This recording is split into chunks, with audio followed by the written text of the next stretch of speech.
Good morning, everybody. We'll make a start and a very, very warm welcome to today's session, which will look at the topic of developing people in a digital world. And this is our first panel discussion of this year, and it follows on from a number of sessions that we ran last year, exploring how we can effectively provide leadership in what has commonly become known as the new normal. In today's discussion, we're going to hear from our guests about the challenges that they have faced in continuing to develop their people throughout the varying degrees of lockdown that they have experienced across their global businesses. And we'll also hear about how they see the changes they've had to adopt impacting and shaping their future people development strategies as well. So for those of us joining for the first time on one of these sessions, and I know we have got a lot of new faces on today's session, I'm Alan Thompson. I'm one of the directors of Customer Attuned, and I head up the people capability side of the business. So I'm really, really pleased that we've been joined today by Tessa Boshoff from Wall Street English, Margaret McCaig from HSBC, and Katrina O'Malley from QBE Insurance. So Tessa is responsible for defining and implementing HR strategies across Wall Street English's global network of businesses. And she'll tell you a little bit more about her business in just a moment. But Tessa herself has a 20-year career in HR, spanning multiple geographies, leading people functions for some of the best known global retail brands, including Gap, Starbucks, and The Body Shop, where she has developed and delivered business and people development strategies across countries that's focused on staff development, talent identification, talent retention, and organizational culture. Margaret is a risk compliance and audit leader with more than 20 years experience in financial services. For those who know Margaret, they'll be very aware that she has a real passion for people development, and she currently has responsibility for leading the Global Compliance Assurance Professional Practices team at HSBC. I'm glad I got that out right. So responsibilities include setting standards, systems, MI and reporting, and training and development for the compliance assurance function for over 500 people across 7 worldwide regions. So she's previously held leadership roles at Lloyds Banking Group and Barclays. And in addition to Margaret's role at HSBC, she's also a non-executive board member for Skills Development Scotland. And our third panel member today is Katrina O'Malley, and she joins us from Melbourne in Australia. Katrina is responsible for the consistent development of sales enablement solutions across all of QBE's insurance operating divisions, including their global sales enablement platform. Since she joined QBE in 2015, Katrina's worked across the areas of leadership and underwriting, where she has been able to draw from her prior extensive experience of designing, delivering leadership development programs and coaching programs at the Melbourne Business School. All three of our guests will be sharing their unique insights and their views on the challenges that they've faced in developing their people in a digital world, and how the accelerated learning from the past 10 to 12 months has influenced their people development strategies for the future. So, as our panelists come from 3 quite different businesses, I'm going to ask them first to share just a brief contextual introduction to their company, also their particular responsibility for people development, and then leading into how they've managed to continue to develop their people during the lockdown that most markets have experienced to some degree or other over the past 10 months or so. So, Margaret, can I ask you to come in first on that one, please? Certainly, Alan, and thank you everyone for joining. So, brief overview of my organisation. Well, hopefully everyone's familiar with HSBC, which is one of the world's leading banking and financial services organisation. Now, we have about 40 million customers worldwide, and we operate in over 60 countries with around 200,000 employees.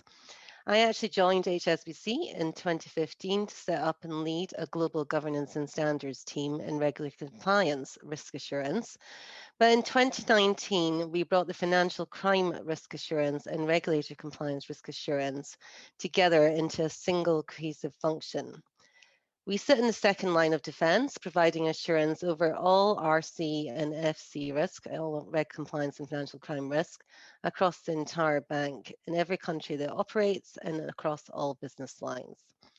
In terms of my specific areas of responsibility for people development, well as leading and developing my own team of now 12 direct reports, a key area of my responsibilities, as Ellen touched on, is supporting our teams around the globe. And we have over 500 people working compliance assurance, and they reside in about 34 countries.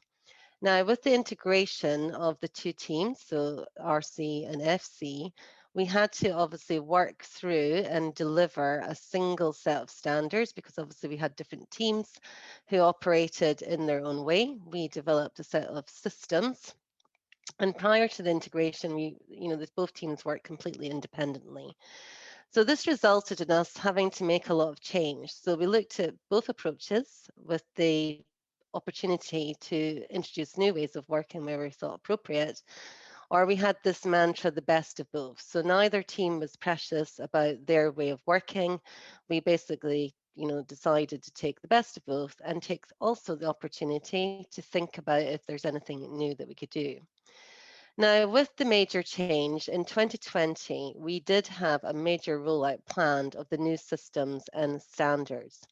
And this rollout plan initially included a series of face-to-face training sessions in our key hubs.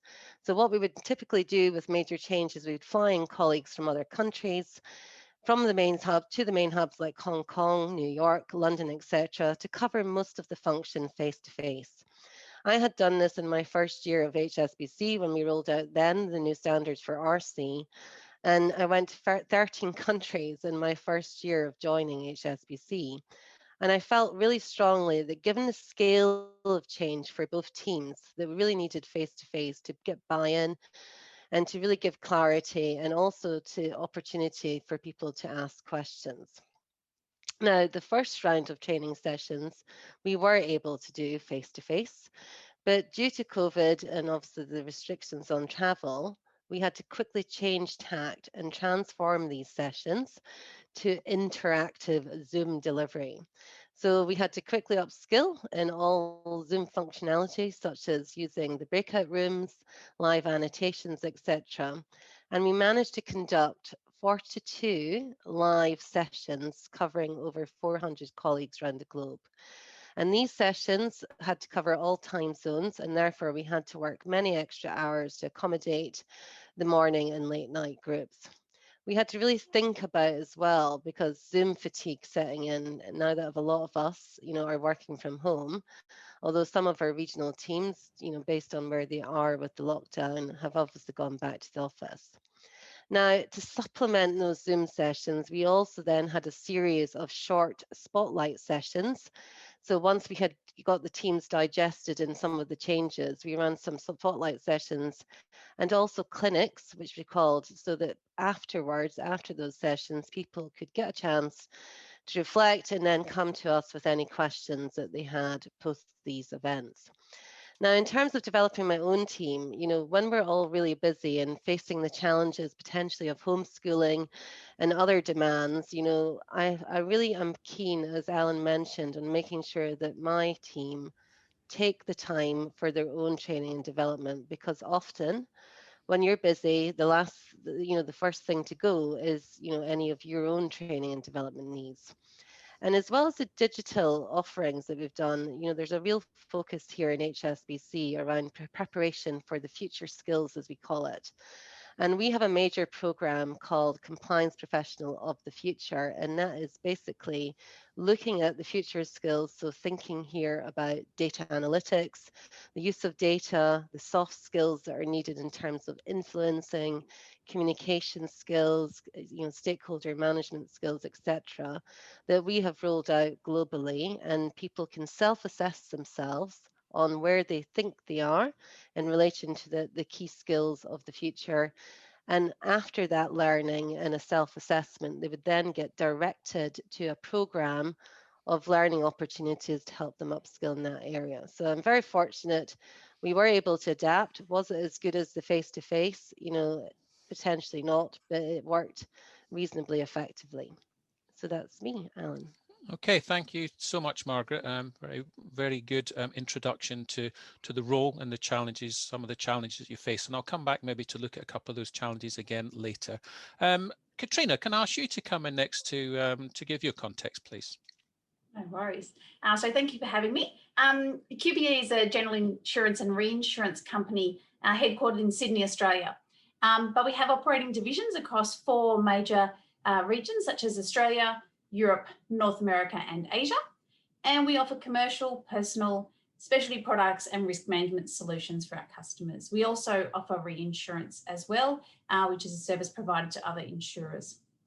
We've got around 11,500 people spread across 27 countries. And our purpose for our company is to give people the confidence to achieve their ambitions. That includes our customers, our stakeholders, and very importantly, our people. So people development naturally then is very important for QBE.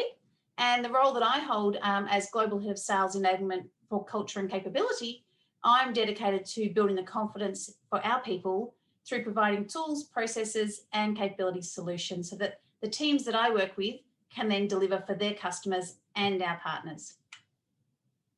Being a global company, obviously like many of the others here, the last 12 months have been pretty challenging for us all because each of our regions have moved in and out of lockdown at different stages, restrictions at different times. QBE was shifting 11,500 employees remotely.